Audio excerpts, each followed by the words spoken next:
बहुत समय पहले की बात है।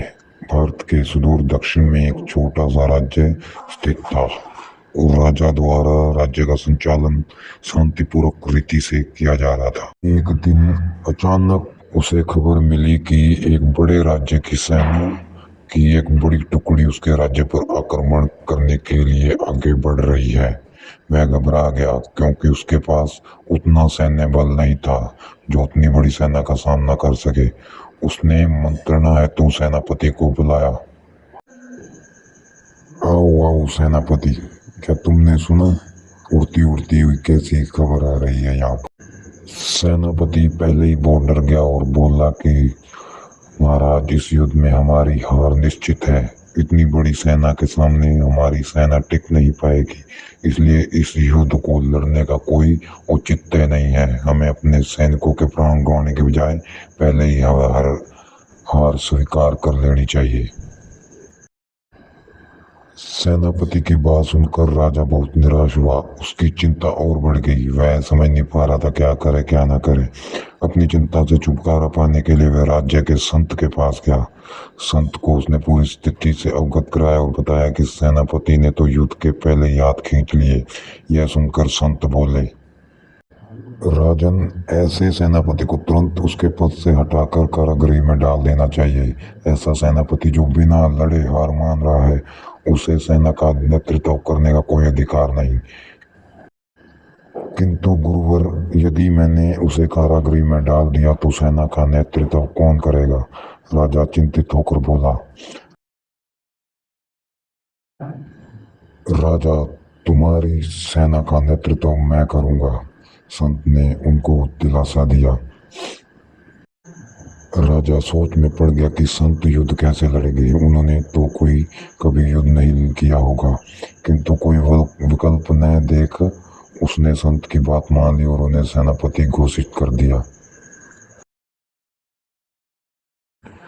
सेनापति बनने के बाद संत ने सेना की कमान संभाल ली और सेना के साथ युद्ध के लिए कूच कर दिया। रास्ते में एक मंदिर पड़ा। मंदिर के सामने संत ने सेना को रोका और सैनिकों से बोला, यहाँ कुछ देर रुको, मैं मंदिर में जाकर ईश्वर से पूछ कर आता हूँ कि हमें युद्ध से विजय प्राप्त होगी या नहीं। यह सुन सैनिक ने चकित होकर पूछा, मंदिर में तो भगवान की पत्थर की मूर्ति है, वह कैसे बोलेगी? इस पर सेना की कमान संभाल संत ने कहा, मैंने सारी उम्र देवी शक्तियों में वार्तालाप किया है, इसलिए मैं ईश्वर से बात कर लूंगा। तुम लोग यहीं रुककर मेरी प्रतीक्षा करो। यह कहकर संत मंदिर में चले गए।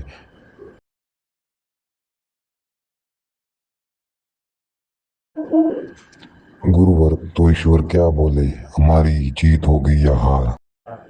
देखो सैनिकों, अगर मंदिर में रात को रोशनी दिखाई दी तो हमारी जीत निश्चित है। तुम चिंता मत करो, यहाँ पर बैठकर रात होने की प्रतीक्षा करो। पूरी सेना रात होने की प्रतीक्षा करने लगी। रात हुई तो मंदिर में उन्हें प्रकाश दिखाई पड़ा। ये देख सेना खुशी से झूम उठी। उन्हें विश्वास हो गया कि अब वे युद्ध जीत लेंगे। उनका मनोबल बढ़ गया और वे जीत के मंसूबे से युद्ध के मैदान।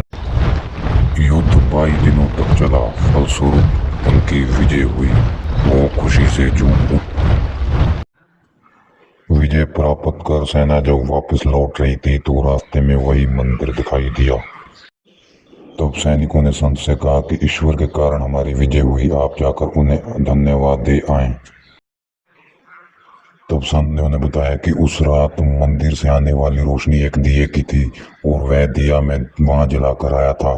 दिन में तो वो रोशनी दिखाई नहीं पड़ी, किंतु रात होते ही दिखाई देने लगी। दिए की रोशनी देखकर तुम सबने मेरी बात पर विश्वास कर लिया कि युद्ध में विजय हमारी होगी। इस तरह तुम सबका मनोबल बढ़ गया और तुम जीत के विश्वास के साथ युद्ध के मैदान में गए और असंभव लगने वाली विजय तुमने प्राप्त की। खुद पर विश्वास रखें और परिश्रम करते रहें। विजय की